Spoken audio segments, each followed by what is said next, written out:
listening to Power Plug Radio, home of your throwback jams. All right, and good morning, everyone, and welcome to the Summers for St. Pete podcast. I'm Mhariel Summers, your humble and gracious candidate for District 6 on our St. Pete City Council. And here we are on another Friday with my buddy, my captain, Jacob Terrell. Good morning. How you doing? Oh, I'm fantastic. Feels good to be back. Feels good to be back. So we've been on a bit of hiatus, folks. A lot of serious things going on in the world that we're going to get into today, but we've taken the month of August also as a campaign to regroup and kind of, watch out for this primary and see how things are going to shake out and prepare ourselves for the long 66 days that lie ahead of us, today included. 66, that's 66, it. That's it. Man, when you put it like that, shoot. It's a long 66 days that lie ahead of us. But here I stand, rejuvenated, kind of revamped and reinvigorated with that kind of first day energy, because a lot of folks are looking at it like that. School's back in session, people. Mm-hmm. Yep, school's in more ways than one.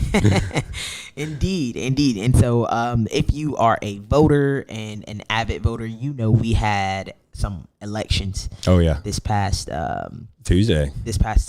Election days are the best days. They are. They're filled with so much excitement. Folks are on corners. They're waving signs. Oh, yeah. And there's that special feeling in the air, that people that actually partake and are out there in the streets. And, even when I was dropping off my ballot downtown, it was packed. There was TV, from Telemundo was out there. You had everybody out there going to town. Everybody wants to see what's going on. It's a time where you probably hit up people that you haven't talked to in a while. Exactly. And, say, hey, did you vote today? Are you going to vote today? I know I did. I text everyone in my voting precinct to say, hey, our normal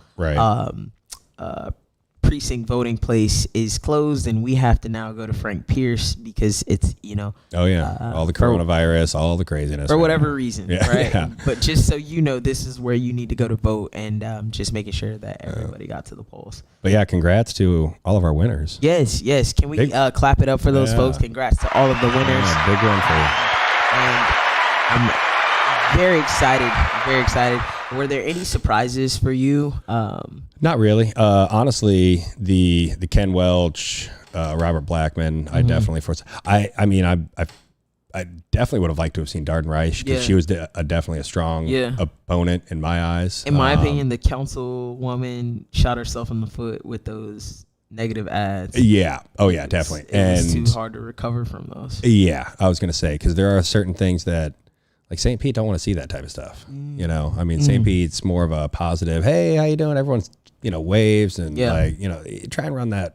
Yeah. Run with the positivity here. So like you said, she definitely. Especially as a progressive. I think as if you look on a national scale or a state scale, politics is polarizing. Oh, yeah.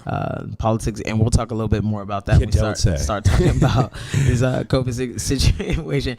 But and actually the other big, sorry to cut you off, but you don't say upset, but like Clifford Hobbs ran a really good race. Yeah, I was going to bring up Cliff. I was going to bring up Cliff, but before we segue to Cliff, I was just saying that the way that politics is so polarized right now.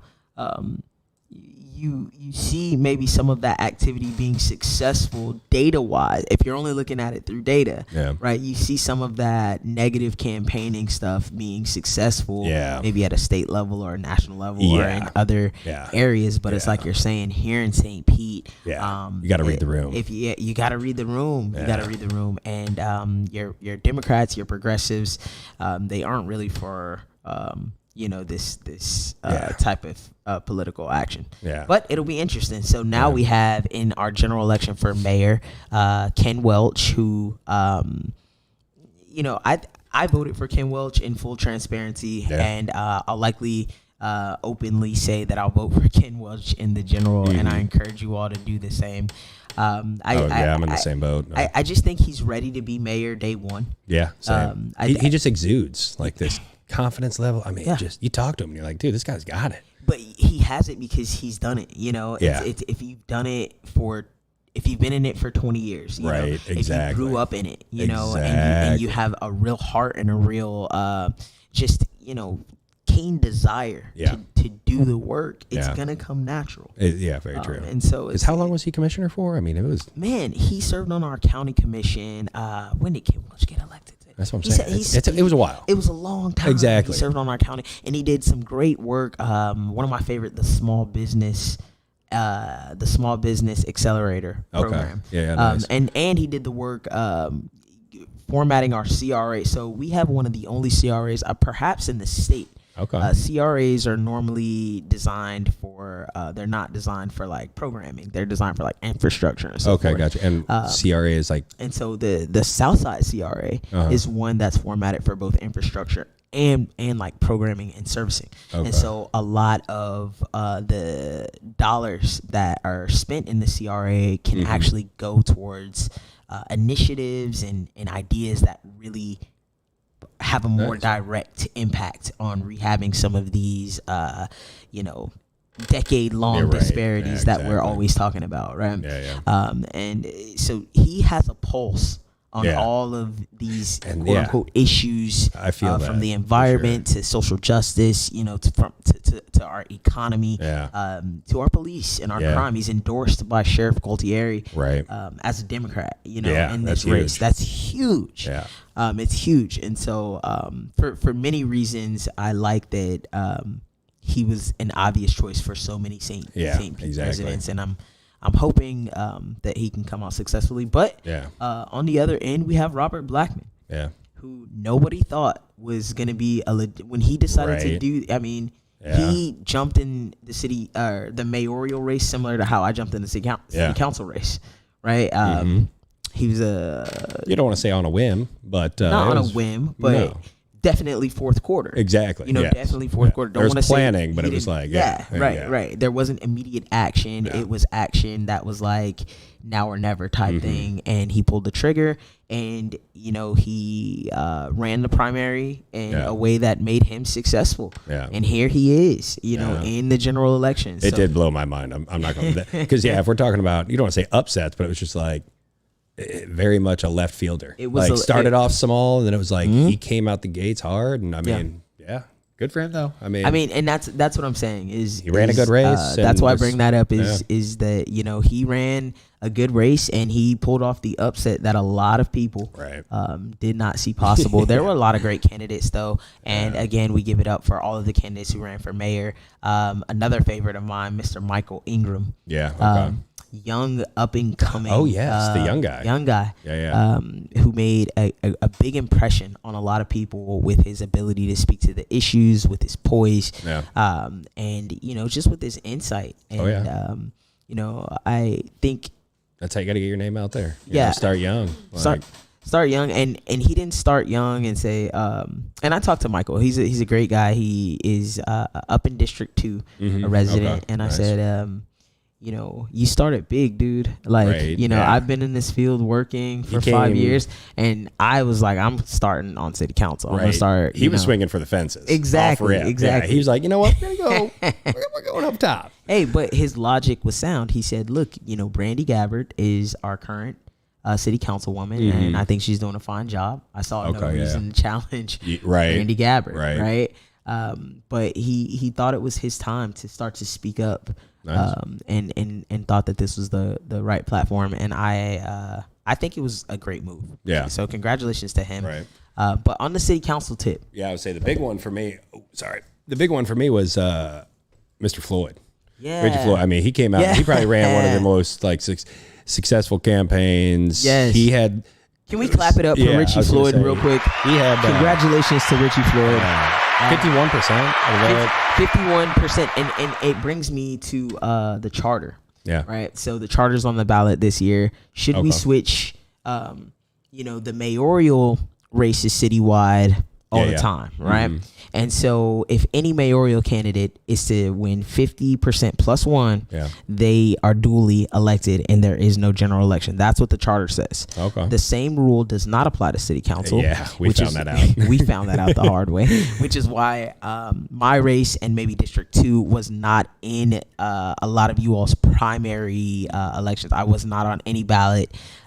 because there are only two of us in the race. And the current charter says when there are only two candidates, those two candidates must be voted on citywide. Mm-hmm.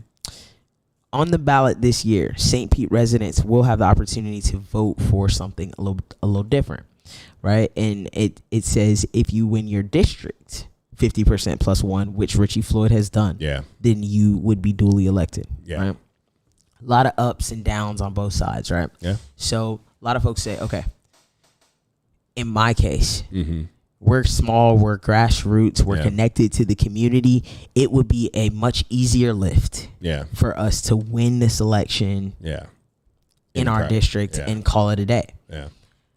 The other side of this is what motivation then do the serving council members have to look at the issues that affect different districts? Okay. Yeah. If the votes, that get them elected don't impact their support of those issues. Gotcha. Yeah. So if they're constantly getting voted in solely through the district 2, let's say, right, and they don't ever have to. I get what you mean. So it is, something to think about. How do we want to allow the voice of our voters to be heard? Do we want it to be heard by district, or should city council wise, or should we continue to make it a citywide thing? I'll tell you, as the candidate, it would be easier. But running this race, I don't mind the fact that I have to get all of St. Pete to the majority of St. Pete that we have to campaign, because this is causing me to have to think outside of just the circles that I've built, and the circles in which my name is. I gotta go to places where people don't know me, right? Where people may not have the same party as me. Exactly. People grew up on a completely different side of town, completely different mentality. But I have to speak to those people and tell them about my vision. And and coming even just from the voter side of it too, I would prefer, obviously, to vote on all the city council members from other districts as well, because at the end of the day, they're still going to serve and represent all of St. Pete. Yeah. So like you said, from a voting standpoint, in my eyes, if excuse me, District 2 is consistently, again, being voted in with that 50% plus one from just the District 2 voters, and I never had a chance, quote unquote, to ever vote and change out that, city council. Yeah, I could see how some people might cry foul with that as well going forward. Yeah. So again, I see both sides of it though. Yeah. Clearly. There is definitely always going to be two sides to the argument, the voting side, yada, yada. But exactly. So I always, we'll talk about that one more though. Cause I need to put those facts out there for folks who are, I know a lot of folks are going to vote in a general election. Exactly. And be expecting that, the charter revision should, our city council elections be based on our district, or should we continue with the way that we're doing it, which is forcing our seats to win citywide? Yeah. So that's a big thing going on. But you mentioned Clifford Hobbs. Yeah. And I do want to take a moment to acknowledge the race that he won. I am former classmates with Clifford. We went to SPC together and went on a few student government trips together. And so I have much respect for him. And he stepped out a year ago. So our campaign, we just got started here in June. But here this guy has been working for a year to spread a message and spread some hope, and he did well in for a first time candidate. Oh yeah, and because his marginal loss wasn't by very much, I don't believe, because the other two were, only a few percentage points ahead of him. Exactly. It was one of those thirds, 34, 33, type numbers. And as a first time candidate myself, he had 27% or something. So you're just like, oh man, he was just there. Just there. That's what I'm saying. As a first time candidate myself, I commend the type of campaign that he ran. And when you're looking at those results, it's Richie Floyd or it's Clifford Hobbs. You know what I mean? And so, either way, the outcome of the race, you have to hold your head up high, knowing that, man, you did a phenomenal job, and you got a lot of people thinking about the issues that you brought. Exactly. And that's what I hope to do. That's what I hope to do as we continue on our campaign trail, is to continue to speak power to economic development in these served and historically excluded communities as a means of solving a lot of decade-old and generational-old problems, as a means of bringing through visible equity. We're going to keep talking about it. We're going to keep talking about growth through the small business sector, and that being the way that we can keep St. Pete growing. But we need to grow with visible equity. Folks need to be able to afford to live here. They need to be able to afford to stay in the communities they love so dearly. So, so, man, the election happened. The next election is the general election is happening November the 2nd. That's what we're in for. So 66 days from what I hear. 66 days, indeed, good sir. And so we will be working around the clock. Listen, folks, all of your donations, your shares, your likes are completely overappreciated. And I want to encourage you to continue to do so as we take up this after halftime, right? We got to bring this thing home. I encourage you to keep donating. I encourage you to volunteer to come out, knock doors. We have our Summers for St. Pete t-shirts that are now in for our volunteers. So when you see them in the community, give them a honk, give them a wave, because we're out here talking to voters. Our yard signs are in. If you need a yard sign, be sure to contact us. Be sure to leave a comment or write us, however you need to. We got mailers going out. We got all sorts of stuff. So because now it's the big push, people. It's the big push. And so primary's over and we're in. We're making moves. We were out knocking doors this morning. We're out knocking doors every day. And it is that's how we're gonna get this thing done. So those are a little bit of campaign updates. Please keep following us on social media because the activity is about to take off. Good people. COVID. Before we go to break, I want to talk a little bit about COVID because the COVID remix. No, really. It is. We thought it was over, people. Do we have a boo for COVID? Yeah, do we have a thumbs down? Yeah. Okay, we'll take it. Yeah. COVID is a joke. Right. It is seriously the worst. To have to keep dealing with this this nuisance called COVID-19.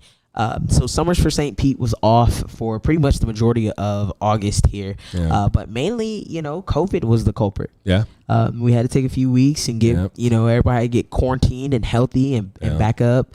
And it was kind of timely with the impending primary and us kind of, regrouping the way that we've been. But the fact of the matter is it's here. Yeah. So Delta variant. What do you think? Well, I mean, I talk to people about it all the time, and it's very much the boomerang effect, if you will, because at the beginning of the summer, it was, you don't want to say by any means, we thought it was over. But, Delta variant really wasn't here, We were back outside. May, exactly. We were back outside. By April, May, people were getting vaccinated. Yeah. Like by mid-May, I was fully vaccinated. I'm like, all right, we're back. Exactly. End of May, I'm in Vegas. I'm like, I'm out there doing it up. Like, all right. Thinking it was good, but then you start hearing that Delta variant starts getting big by midsummer, and then again the boomerang it whiplashed right back. So and it hit hard. I think and we're still new into the Delta variant as well. But since Delta variant has hit, I personally know more people who have passed away. Yeah, I was gonna say a lot more people since Delta variant hit. People are saying it's worse than quote unquote the first round, clearly, and like. It's wild in a sense that a lot more people have let their guard down, myself included, again, because I got the vaccine. So now, to a degree, a lot of places, I have to start rethinking this now. But I need to start masking back up. The masks and the hand washing is got to be a big thing. And I know I wanted to bring this topic up. I went to the school board meeting this past Tuesday while we're on the topic of masks. Hot button topic. It is such a hot button topic. So if you folks are not familiar with what's happening Just check out some videos online. There's parents fighting all over the place. Yeah, there's parents fighting. But to bring you up to speed real quickly on what's happening in our state, in our city, in our area, our governor has issued a mandate against masks. Yeah. Mandates. Yeah. He's issued an executive order. Say that again for the people. Mandate against mask mandates. Yeah. Unreal. He has said, look, he's going to protect the freedom of parents. He's going to protect the freedom of choice. And therefore, by executive order, has ruled that any school board that institutes a mask mandate are subject to like salary losses and whatever, forfeiture of state funditures and things of the it's all finance. It's money, all money. The purse strings, exactly. and we know about the power of the purse strings. But here we have a Delta variant. Here we have a crisis on our hands. Yeah, and the schools are trying to do what they can to protect students, to protect faculty, to protect staff, by saying, hey, let's wear a mandate. Virtual learning is out the window. Yeah. Nobody wants to sit at home in front of a computer screen and we learn. did that all of last year. And we didn't like it. We don't want to do it 2 years in a row. We don't want to do it 2 years in a row. But here we are with, these in-person classes and all of the protection that the school boards feel like they can afford and affront to their staff, to their schools. Their hands are kind of being tied at the hands of the state government. Yeah. And it's a hard thing. So I was there on Tuesday, and let me tell you, Hillsborough going rogue. Hillsborough went rogue. I love it. Sarasota went rogue. There were a few counties in Miami, Broward. Right. Clap it up for the rogues. The rogues. Yeah. The road counties. But look, I'll tell you, Pinellas, I don't think they had the support from the parents who want masks enough to go rogue, because the anti-mask parents were there. Yeah. They were there in abundance. Yeah. And me personally, I had the chance to sit in one of the overflow rooms and had a chance to talk to some of these parents who were anti-maskers. Mm-hmm. And here's the thing, folks. There's a reason city council races are nonpartisan.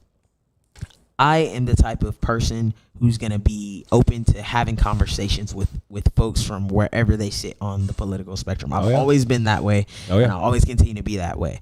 I sit where I sit with confidence. I'm not easily swayed one way or the other. And so in order for us to understand each other, we have to talk to each other. Yeah. And so as I sat in this overflow room filled with parents not masked who were there to defend the fact that the governor said that these mandates shouldn't be put in place. They were calling these people who were asking for mask mandates on the school board criminals. Right.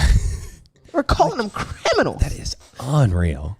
That's like a Twilight Zone episode. Look, I seen a meme from, like we were talking about, Hillsborough defied the governor's order. Yeah. I already seen a meme with all of those school board members in some kind of like prison suits. I was about to say that. Yeah. These are criminals. The jumpsuits. Yeah.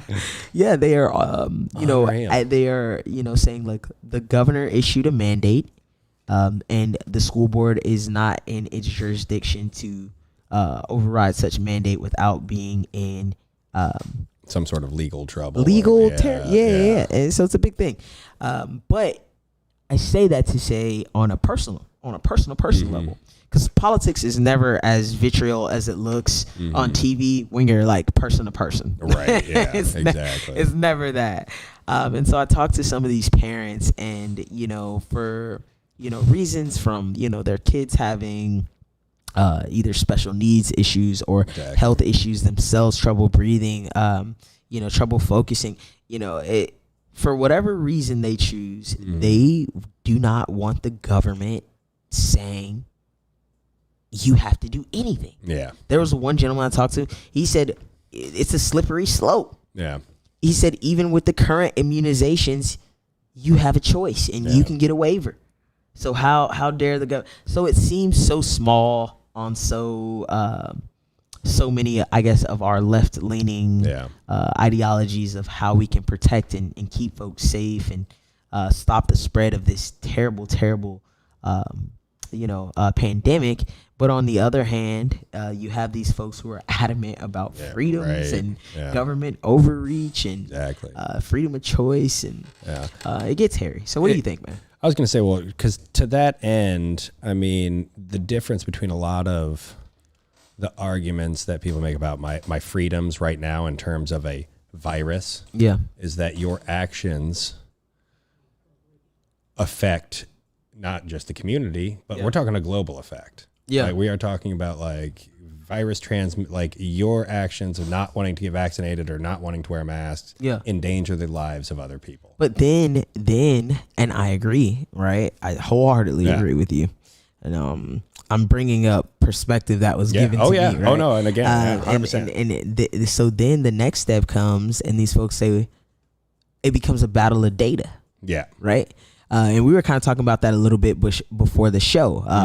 The vaccinated rate of contracting versus the unvaccinated rate of contracting. But what's the rate of mortality? Exactly. Right? Yeah. How many people are dying, and who's vaccinated and who's unvaccinated? You see the numbers that I looked at is the children are really likely to get COVID. Yeah. They're just very unlikely to have any symptoms. They're not likely to have symptoms. Serious symptoms. Unless they have that pre-existing condition, something, asthma or something that this disease could attack their immune system at a greater rate. But other than that, your kid could have it and, be going to football practice and playing PlayStation like nothing's even wrong. Exactly. And then he's out there again going to school without the mask mandate, infecting without knowing. And again, these are the those are the things. Those are the things. So I don't know. Because again, the data too, like when everyone talks about, the data. Well, like this is the first time that a lot of America is seeing the scientific process unfold and right before their eyes. Everybody on Facebook, and this is the problem with anything that goes viral or anything that's a national issue. Now everyone's a scientist. Yeah. Now everyone's a PhD and has their doctorate and can work for the CDC tomorrow. They've got a dual doctorate right now in both Delta variant and Afghan international relations. I mean, I'm telling you, they are a dual doctorate. And I'm glad you brought up Afghan international relations, folks. We're gonna take a little break here, but we're gonna escape our borders a little bit after the break. We're gonna talk about some of the things that are happening south of the border, I guess, south of here in Haiti, down in the Caribbean. We're going to talk about what's going on in the Middle East and some of those implications. And we'll wrap this show up with the cheeky political banter that me and my friend come here for every Friday. And so I'm so happy to be back. Shout out to Power Plug Radio. Make sure you're listening. But we're going to take a quick break, and we will be right back. This is... You're listening to Power Plug Radio. Home of your throwback jams.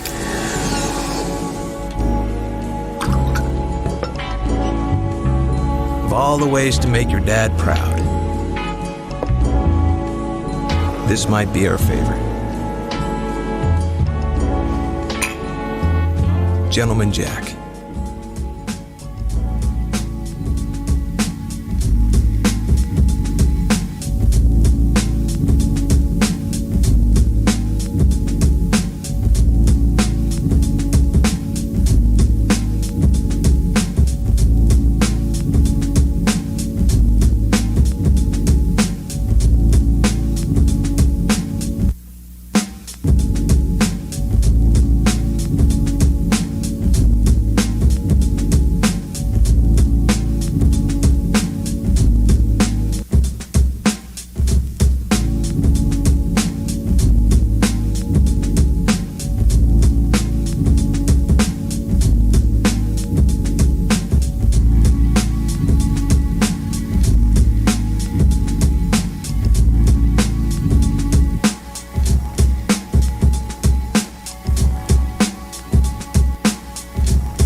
You're listening to Power Plug Radio.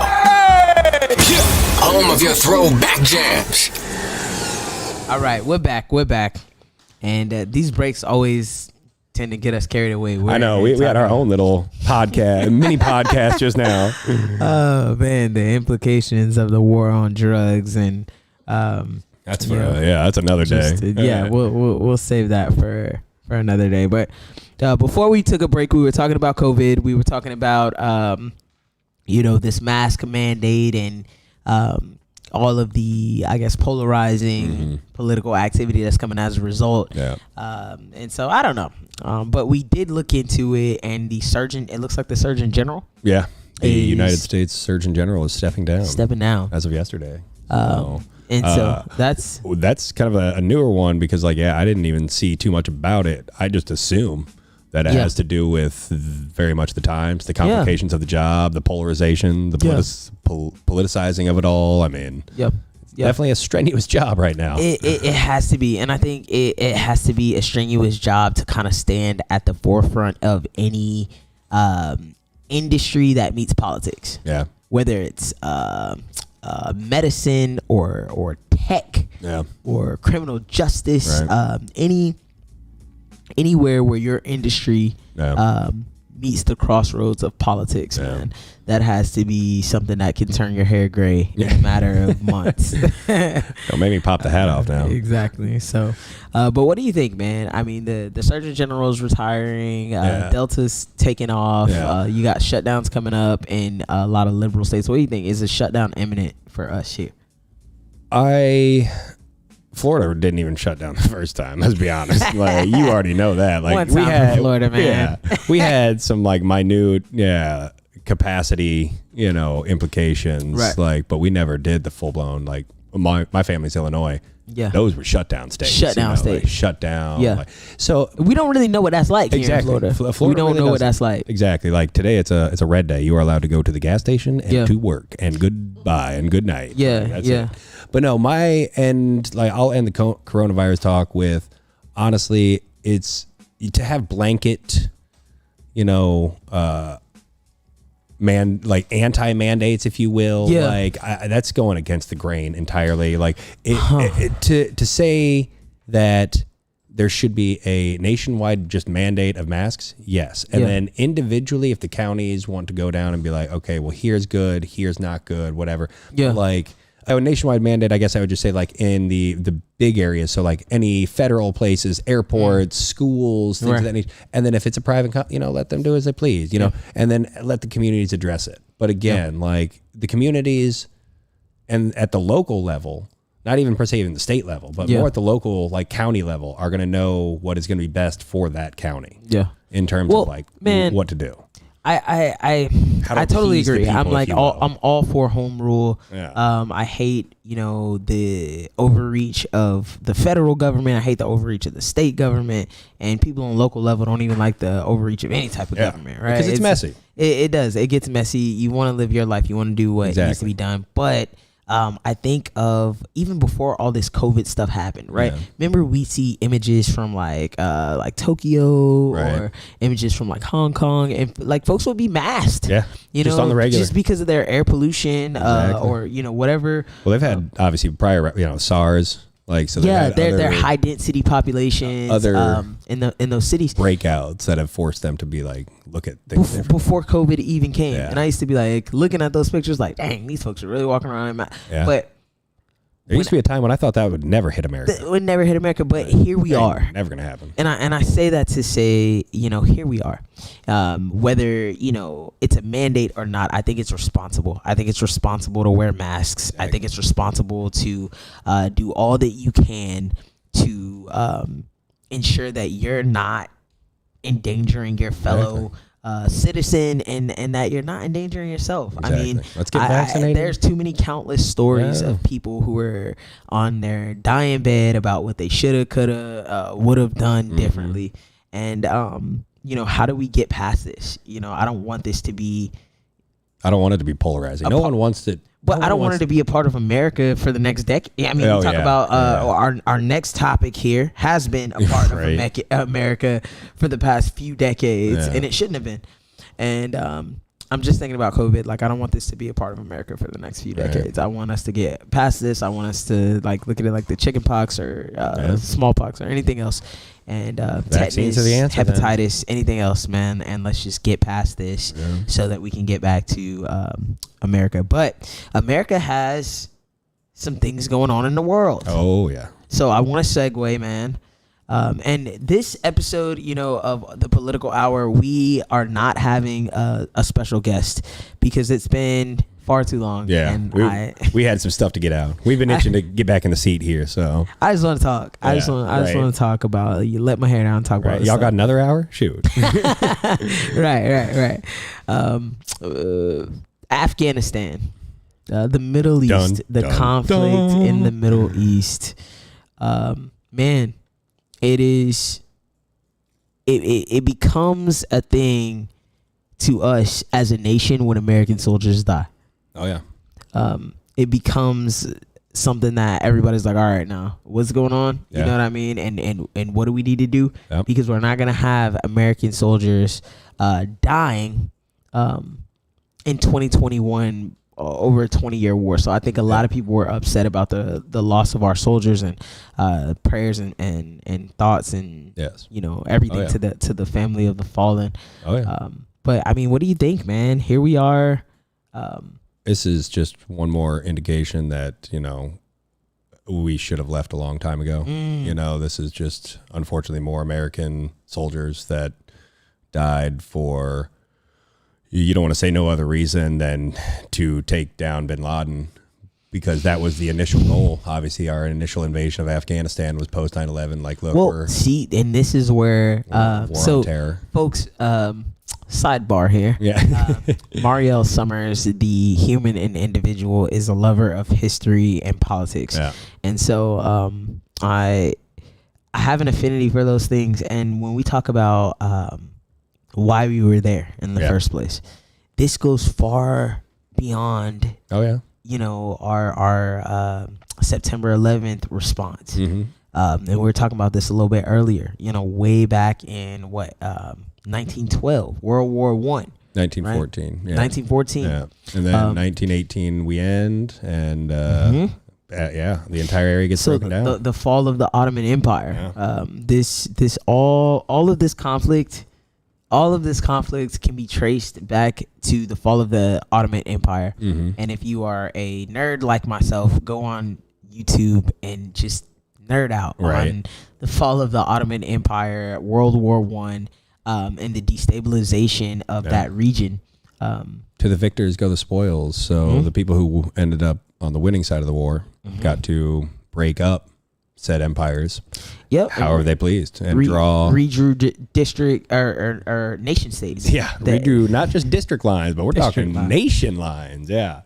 Splitting what once used to be like literally neighbors and villages of people in half, and like. Is this international gerrymandering? I believe it is. Is it? This is one of the. All right, I'm not gonna joke about things that are this serious. Right. No, but no, I'm saying, is it international gerrymandering? Yeah. Is that what we're talking about? 110%. Yeah. More than 100 years ago. Yeah. The Middle East. It was the Ottoman Empire, and it was a great empire for more than a century. Right. The Ottoman Empire ran for We're talking since the fall of Rome. Rome fell to the Ottomans, and then for what we consider like the Middle Ages. So many centuries. Oh yeah. The Ottomans, kind of inhabited that land, and it all came to a head in World War I.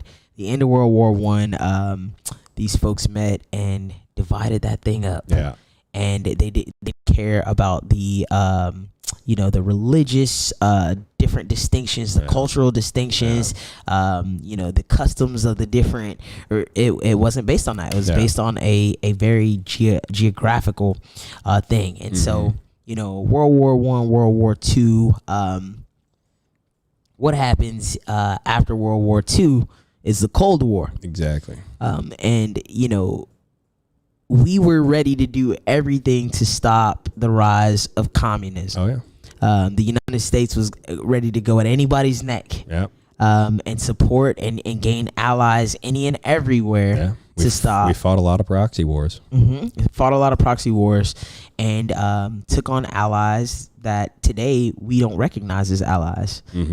But if you look at the Gulf War, if you look at what happened in the late 1980s with the United States in the Middle East and how that region was destabilized by that whole, the Russian invasion and so forth. We were kind of talking about. Yeah, Russia invades Afghanistan, and we proceed. They consider the Russian invasion of Afghanistan the Russian version of their Vietnam. Is what it's comparable to. So like our Vietnam, clearly it was Vietnam. I know Vietnam vets. I have a few older uncles who were Vietnam vets in my family. And hearing the firsthand stories, if you can make the parallel, this was their Vietnam. And like it was like 7 or 8 year war, and it was just decimated the nation. A lot of their culture, a lot of their heritage and things that they were like, I guess, just starting to cling on as independent nations, right? Any little footing that they had gotten as independent nations there, that did a great deal to destabilize it, and we left. Because at first we went in and we helped. Because that's what, we went in and like we trained the Afghans. We gave them weapons and arms, and like we did it up. We trained them hardcore. This is history, how to folks. rebel you can go look it up. Communism. Yeah. And unfortunately, amongst those people that the CIA and special forces trained was people like Osama bin Laden. But at the moment, everybody had it was all all in good faith. Exactly, because at the same time, common enemy. At the very same time, we were also helping Iraq fight Iran, and by that I mean Saddam Hussein.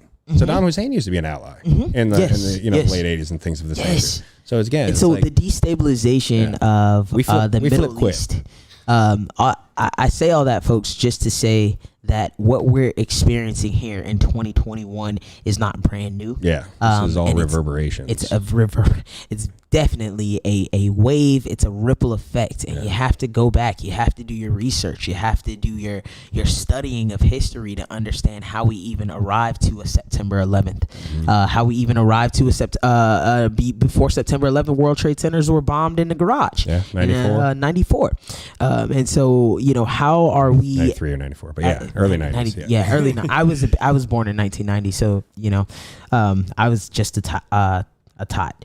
But nonetheless, I was around for September 11th. I remember the patriotism. I remember, overwhelming support for President Bush and the initial invasion. And the reason to get into we were all about it, man. Like it didn't matter, Democrat, Republican. It was like get him. None of that. Everybody was like, go get him, get him. And so, I think here we stand in 2020. It's very important to kind of take all of that history into consideration. The four presidencies, on both aisles. Yeah. So like Jacob always brings up that point, and to me, it's most telling because it's not a Democrat or a Republican thing. Yeah. You know what I mean? 4 presidents. Both aisles. We're talking 8 years Bush, 8 years Obama, 4 years Trump, and here we are with Biden. into Biden. And so, that's a long time when you really like think about that. Yes, right? yes, it's too long, and so I definitely support. I support getting our troops out of there, but 100%. If we in America are gonna avoid conflict going forward, I think more Americans have to get versed on our history with the Middle East. We have to get versed on what the Afghanistan people want for themselves. Yeah.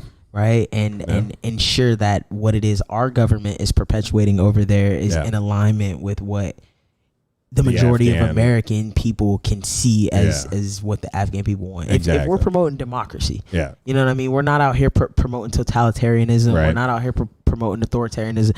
We're promoting democracy. Yeah. And so I think we have to get more in touch with the will of the Afghan people. And it's going to be difficult now because they have a sort of an authoritarian type government in the Taliban, and the Taliban's legitimate, folks. To make no mistake about it, I know our media will write them off as just a terror group, but these folks are organized and they're prepared to take over as an organized system of government. It was just in this last November, the Trump administration met with the Taliban on how to work with the Taliban in order to end, the violence. And there was a negotiation to release prisoners, like 5,000 prisoners, Taliban prisoners released. Right. This was just in November. You know, we didn't have to like search the history books for this. This was obviously recent. And they're working and they're organized. They're not a bunch of, camel riding, sheet wearing, crazy stereotypes don't ring true. The stereotypes do not ring true. These are smart people that have been working.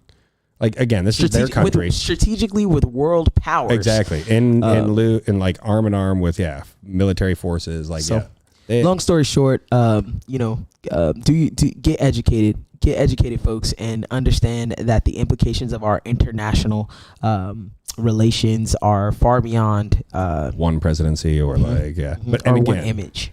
I'll also end on this. Like, the Afghanistan papers came out a couple years ago, and that was kind of the biggest clear-cut indication showcasing that from the top down, we're not even talking about like, a couple of, grunch soldiers running around like, hey, we don't know what we're doing here. Yeah. We're talking about generals of overseeing the Afghanistan war. Yeah. Like, sir, this is your 2-star general. Yeah. Your sole job in the army is Afghanistan. Right. And they're out there.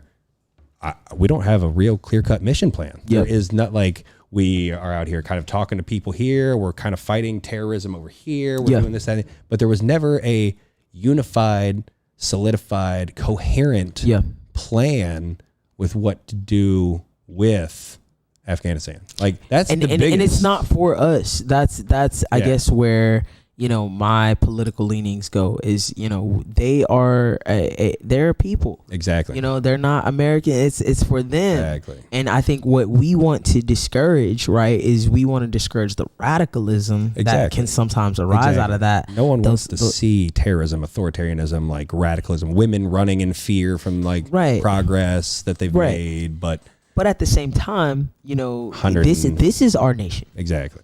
This is our country. This is our flag. This is our creed. And we have to walk that fine line between being, promoters of democracy and world police. Yeah. Exactly. And no Americans that I talk to, Republican, or I mean, some strong Democrats, some super strong Democrats, but it's not our role to be the world police, right? And I strongly believe we did the terrorism war on terror for 20 plus years. Yeah. You don't want to say that it was a failure by any means. We outed a lot of horrible people in the world, but but imagine if we would have spent that money and those resources on our own infrastructure. Oh yeah. You know what I mean? Spend it here domestically with that manpower on improving our own society. Yeah. Man, we'd be in a much better position, I think, to compete. Exactly. But look, we're running out of time on the political hour. I will talk about our global implications of competition and the economy on another episode. But I do want to acknowledge the tragedy and devastation that Haiti is facing before we get off the air here today. Over 2,000 people had died because of that traumatic earthquake and subsequent hurricane. And like you mentioned, prior to said earthquake, their president was assassinated. Their president and their first lady were attacked, and she mentioned how she played dead so that she could preserve her life. So you have just bad card after bad card that this side of this island, mind you, Haiti shares the same geography with the Dominican Republic. They are just on split down the middle. Same piece of land. It is just split down the middle. And so as we look at all of the tragedies that seem to affect Haiti, seem to affect the people on the rough side of the mountain, I do want to acknowledge that we need to be thinking about these folks. We need to be just as concerned with sending our care packages and whatever resources our country can expend on any of our other international allies. I mean, Haiti is just south of our state here in Florida, and I want to keep that at the forefront of folks thinking. So, Summers for St. Pete is here, folks. So we are here to stay for the next 10 weeks, 9 weeks. At least 66 days. At least 66 days. And we are out campaigning. We are going to be at the kickball event. Tomorrow there's a kickball event at Lake Vista, 10 a.m. to 3 p.m. I think is the time. And I'm going to try and get together a Summers for St. Pete team so we can come out and compete. But make sure you show up to that. It's going to be a great community event. There's are a lot of great things happening. And so we'll see you around. And when you see this shirt, when you see this logo, give us a wave. Let us know you're supporting us. Ask us questions about the policy and the campaign and what we plan on doing. But I am here to be excited about getting ready to serve you guys. So, Jacob, any final thoughts before we head on out? It's good to be back and can't wait to see you guys next week. Yes, we'll be back. I'm Mhariel Summers. I am your candidate for District 6 here in our 2021 City Council election. Please consider voting for me, donating to me, volunteering with me. But until next week, we'll see you guys later. You're listening to Power Plug Radio, home of your throwback jams.